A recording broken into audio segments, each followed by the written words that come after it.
ಓಂ ಶ್ರೀ ಗುರು ಬಸವಲಿಂಗಾಯ. 2025ನೇ ಜಾತ್ರಾ ಮಹೋತ್ಸವದ ಅಂಗವಾಗಿ ಇಂದು ನಮ್ಮೂರ ರೊಟ್ಟಿ ಜಾತ್ರೆ ಬಹಳ ವಿಶೇಷವಾದಂಥ ಈ ರೊಟ್ಟಿ ಜಾತ್ರೆ ಏನಂತ ಹೇಳಿದ್ರೆ, ಅನೇಕ ಧರ್ಮೀಯರು ಮಾಡಿಕೊಟ್ಟಿರ್ತಕ್ಕಂಥ ರೊಟ್ಟಿಯನ್ನು ಹಾಗೂ ಸಮಿತಿಯವರು ಖರೀದಿಸ್ತಕ್ಕಂಥ ಎಲ್ಲ ತರಕಾರಿಗಳನ್ನು ಹೆಚ್ಚಿ ರೊಟ್ಟಿ, ಕರಿಂಡಿ, ಬಾಣ ಹಾಗೂ ಎಲ್ಲ ತಪ್ಪಲು ಪಲ್ಯಗಳನ್ನು ಕೂಡಿಸಿಕೊಂಡು ನಾವು ಪ್ರತಿ ವರ್ಷವೂ ನಮ್ಮ ತೋಂಟದಾರ್ಯ ಮಠದ ಜಾತ್ರಾ ಮಹೋತ್ಸವದ ಎರಡೇ ದಿವಸ ನಾವು ರೊಟ್ಟಿ ಜಾತ್ರೆಯನ್ನು ಮಾಡ್ಕೊಂತಾನೆ ಕಳೆದ 30 ವರ್ಷಗಳಿಂದ ಈ ಮಠದಲ್ಲಿ ನಡೆದುಕೊಂಡು ಬಂದಿದೆ. ಇದನ್ನು ಪೂರ್ವ ಪ್ರಾರಂಭಿಸಿದವರು ಲಿಂಗೈಕ್ಯ ಜಗದ್ಗುರು ಡಾಕ್ಟರ್ ತೋಂಟದ ಸಿದ್ಧಲಿಂಗ ಮಹಾಸ್ವಾಮಿಗಳವರು. ಕಾರಣ ಇಷ್ಟೇ, ಇವತ್ತು ಜಾತ್ರೆ ಏನಾಗಬೇಕಾಗಿದೆ ಅಂತ ಹೇಳಿದ್ರೆ, ಸಂಬಂಧಗಳನ್ನ ಗಟ್ಟಿಗೊಳಿಸುವಂತ ಜಾತ್ರೆ ಇವತ್ತಾಗಬೇಕಾಗಿದೆ. ವಿಧಾಯಕವಾದಂಥ ಜಾತ್ರೆಗಳು ಇವತ್ತು ನಡೀಬೇಕಾಗಿದೆ. ವರ್ಗ ವರ್ಣ ಇವೆಲ್ಲವನ್ನ ದೂರಿಸಿಕೊಂಡು ಎಲ್ಲರೂ ಒಂದೇ ಅನ್ನುವ ಒಂದು ಸದುಪ್ರ ಅಭಿಪ್ರಾಯದಿಂದ ಇವತ್ತು ಜಾತ್ರೆಯನ್ನ ಪರಮ ಪೂಜ್ಯರು ಕಳೆದ 30 ವರ್ಷಗಳ ಹಿಂದೆನೇ ಈ ಶಿರೋ ತೋಂಟದಾರ್ಯ ಮಠದಲ್ಲಿ ಪ್ರಾರಂಭಿಸಿದ್ರು. ಅದನ್ನು ಬಹಳಷ್ಟು ಯಶಸ್ವಿಯಾಗಿ ನೆರವೇರಿಸಿಕೊಂಡು ಬಂದಿರತಕ್ಕಂಥವರು ಲಿಂಗೈಕ್ಯ ಗುರುಬಸವ ಮಹಾಸ್ವಾಮಿಗಳವರು, ನಮ್ಮ ತೋಂಟದಾರ್ಯ ಮಠದ ಪೀಠಾಧಿಪತಿಗಳು. ಪೂರ್ವಿ ದಮ್ಮದಲ್ಲಿ ಪ್ರಾರಂಭ ಆಗಿರ್ತಕ್ಕಂಥ ಈ ರೊಟ್ಟಿ ಜಾತ್ರೆ ಶಿರೋಳಕ್ಕೆ ನಾವು ಪ್ರಾರಂಭಿಸಿದ್ವಿ. ಅಭೂತಪೂರ್ವ ಯಶಸ್ಸನ್ನ ಈ ಒಂದು ರೊಟ್ಟಿ ಜಾತ್ರೆ ನಮ್ಮಲ್ಲಿ ಪ್ರತಿ ವರ್ಷವೂ ಜಾತ್ರಾ ಮಹೋತ್ಸವದಲ್ಲಿ ಜರುಗಿಕೊಂಡು ಬಂದಿದೆ. ಅದನ್ನ ಪರಮ ಪೂಜ್ಯ ಗುರುಬಸವ ಮಹಾಸ್ವಾಮಿಗಳವರು ಆ ಒಂದು ಜಾತ್ರೆಗೆ ಒಂದು ಹೊಸ ಆಯಾಮವನ್ನು ಭಾಷೆಯನ್ನು ಬರೆದ್ರು. ಅದನ್ನು ಇವತ್ತ ಪರಮ ಪೂಜ್ಯ ಶಾಂತಲಿಂಗ ಮಹಾಸ್ವಾಮಿಗಳವರು ಈ ರೊಟ್ಟಿ ಜಾತ್ರೆಯನ್ನ ಒಂದು ಅದ್ಭುತವಾದಂತ ಎಲ್ಲ ವರ್ಗ ವರ್ಣಗಳ ಎಲ್ಲ ಜಾತಿ ಮೇಲು ಕೀಳು ಅನ್ನೋದೇನೆ, ಬಡವ ಶ್ರೀಮಂತ ಅಲ್ಲದೇನೆ ಎಲ್ಲರೂ ಕೂಡಿ ಒಟ್ಟಿಗೆ ಊಟ ಮಾಡತಕ್ಕಂತ ಒಂದು ವಿಶಿಷ್ಟವಾದಂತ ಜಾತ್ರೆಯನ್ನ ನಮ್ಮ ಶಿರೋ ತೋಂಟದಾರ್ಯ ಮಠದಲ್ಲಿ ಪ್ರಾರಂಭಿಸಿದ್ದಾರೆ. ಇವತ್ತು ನಾವು ಕರಿಂದಿ ಹಾಕ್ತಕ್ಕಂಥದ್ದು, ಇಲ್ಲಿ ತಾಯಂದಿರು ಸ್ವ ಇಚ್ಛೆಯಿಂದ ಎಲ್ಲ ತಾಯಂದಿರು ತಮ್ಮ ತಮ್ಮ ಮನೆಯಿಂದ ಏಗಿ ತೆಗೆದುಕೊಂಡು ಬಂದು ಸರಿಸುಮಾರಾಗಿ 25 ಕ್ವಿಂಟಲ್ ಸೌತೆಕಾಯಿ ಗಜ್ಜರಿಯನ್ನು ಹೆಚ್ಚಿ ಇವತ್ತು ಕರಿಂದಿ ಹಾಕ್ತಕ್ಕಂಥ ಕೆಲಸ ನಡೀತಾ ಇದೆ. ಆಮೇಲೆ ರೊಟ್ಟಿ ಊಟದ ದಿನ ಸುಮಾರು 4-5 ಕ್ವಿಂಟಲ್ ಬಾಣವನ್ನು ತಯಾರು ಮಾಡ್ತಕ್ಕಂಥದ್ದು, ಒಂದು 15 ಕ್ವಿಂಟಲ್ ಕೈಪಲ್ಲೆ, ಆಮೇಲೆ ಕಾಳು ಕಡಿ ಅವುಗಳನ್ನು ತಯಾರು ಮಾಡಿ ಸರಿಸುಮಾರು ಒಂದು 20ರಿಂದ 25 ಸಾವಿರ ಜನಸಂಖ್ಯೆ ಅಂದು ಬಂದು ಒಂದು ಶ್ರದ್ಧಾಭಕ್ತಿಯಿಂದ ಈ ಜಾತ್ರಾ ಮಹೋತ್ಸವದಲ್ಲಿ ಭಾಗವಹಿಸಿ ಎಲ್ಲರೂ ರೊಟ್ಟಿ ಪ್ರಸಾದವನ್ನು ಸ್ವೀಕಾರ ಮಾಡಿ ಆ ಈ ಸಿದ್ಧಲಿಂಗೇಶ್ವರರ ಹಾಗೂ ಗುರುಬಸವ ಸ್ವಾಮಿಗಳ ಸಿದ್ಧಲಿಂಗ ಮಹಾಸ್ವಾಮಿಗಳವರ ಕೃಪೆಗೆ ಪಾತ್ರರಾಗಿ ಈ ಒಂದು ಜಾತ್ರೆ ಎಲ್ಲ ಸಂಬಂಧಗಳ ಗಟ್ಟಿ ಜಾತ್ರೆಯಾಗಿ ಆಗಿದೆ ಅಂತ ಹೇಳಿದ್ರೆ ಬಹುಶಃ ಅತಿಶಕ್ತಿ ಅಲ್ಲ. ಇದಕ್ಕೆ ಅನೇಕ ಜನರು ಸಹಾಯ ಸಹಕಾರವನ್ನು ಕೊಡ್ತಾ ಇದ್ದಾರೆ. ಯಾವುದೇ ಜಾತಿ ಭಾವ ಭೇದ ಭಾವದಿಂದಲೇ, ಪಕ್ಷ ಭೇದ ಭಾವದಿಂದಲೇ ಎಲ್ಲರೂ ಒಗ್ಗಟ್ಟಿನಿಂದ ಇಲ್ಲಿ ಜಾತ್ರೆಯನ್ನು ನಡೆಸ್ತಕ್ಕಂಥದ್ದು ನಿಜಕ್ಕೂ ಕೂಡ ಇನ್ನೊಂದು ಪವಾಡವೇ ಸರಿ ಅಂತ ನಾನು ಈ ಸಂದರ್ಭದಲ್ಲಿ ಹೇಳಕ್ಕೆ ಇಚ್ಛಪಡ್ತೇನೆ.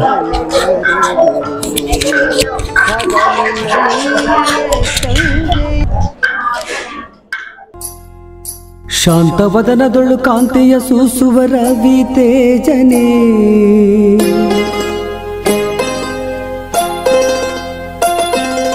ತೋಂಟದ ಸಿದ್ಧಲಿಂಗ ಶ್ರೀಗಳ ಪ್ರಿಯ ಶಿಷ್ಯನೇ,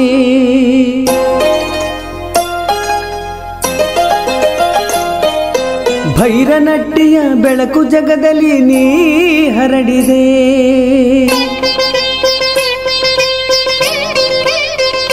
ಪ್ರೀತಿ ಹಂಚಿ ದ್ವೇಷ ದೂರ ತಳ್ಳಿ ಎಂದು ಸಾರಿದೆ, ಧರ್ಮದ ಮೂರ್ತಿಯೇ ಭಕ್ತರ ಮನಜ್ಯೋತಿಯೇ, ಕಾಯಕದಿ ಕೈಲಾಸವ ಕಾಣಿರೆಂದು ಸಾರಿದವ ಕಲೆಗಳ ಬೆಳೆಸಿ ಕನ್ನಡ ಉಳಿಸು ಮಹಾದೇವ ಧರ್ಮದ ಮೂರ್ತಿಯೇ ಭಕ್ತರ ಮನಜ್ಯೋತಿಯೇ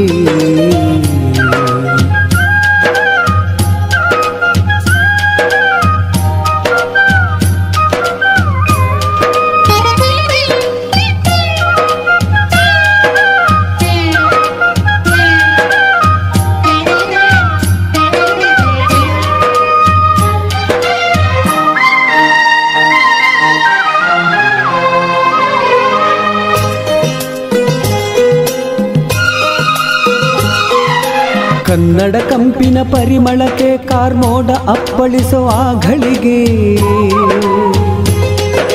ಕನ್ನಡ ಸೌರಭ ಅಂಚಲು ನೀವು ನಡೆದಿರಿ ಕಾಲ್ನಡಿಗೆ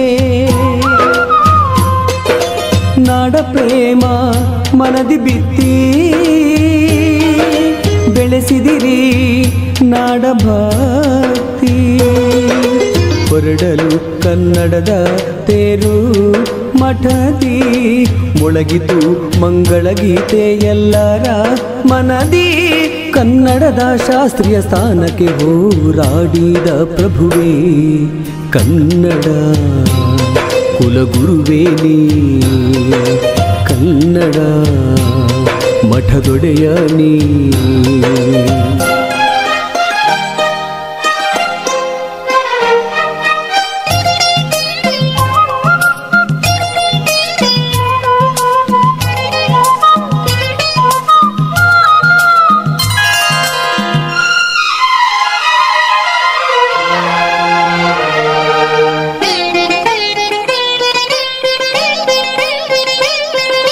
ಅಳಿವಿನಂಚಿನ ಕಲೆಯ ರಕ್ಷಣೆಗೆ ಸಂಘವ ಸ್ಥಾಪಿಸಿದೆ ನೀನು ಅನುಭವಿಗಳ ಅಮೃತವಾಣಿಲಿ ಬರೆದು ಮುನ್ನುಡಿಯನು ಭಕ್ತರ ಹೃದಯದಲ್ಲಿ ನೆಲೆ ನಿಂತೆ ನೀನು ಅಲ್ಲಿ ತ್ರಿವಿಧ ದಾಸೋಹ ಗೈಯುತ್ತ ನಡೆದು ನೊಂದ ಜನರ ಕೈಯನ್ನು ಹಿಡಿದು ಯುವ ಜನಕ್ಕೆ ಸನ್ಮಾರ್ಗ ತೋರು ಮಹಾಯೋಗಿ ಧರ್ಮದ ಮೂರ್ತಿಯೇ ಭಕ್ತರ ಮನಜ್ಯೋತಿಯೇ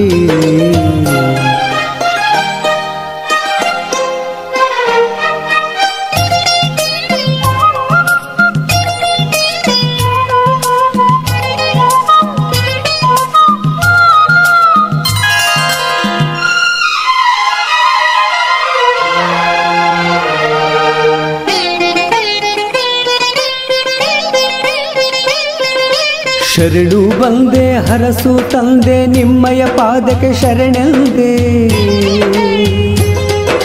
ನಿನ್ನ ಕರುಣೆಯ ನೆರಳಲ್ಲಿ ನಮ್ಮನು ನಡೆಸೋ ಮುಂದೆ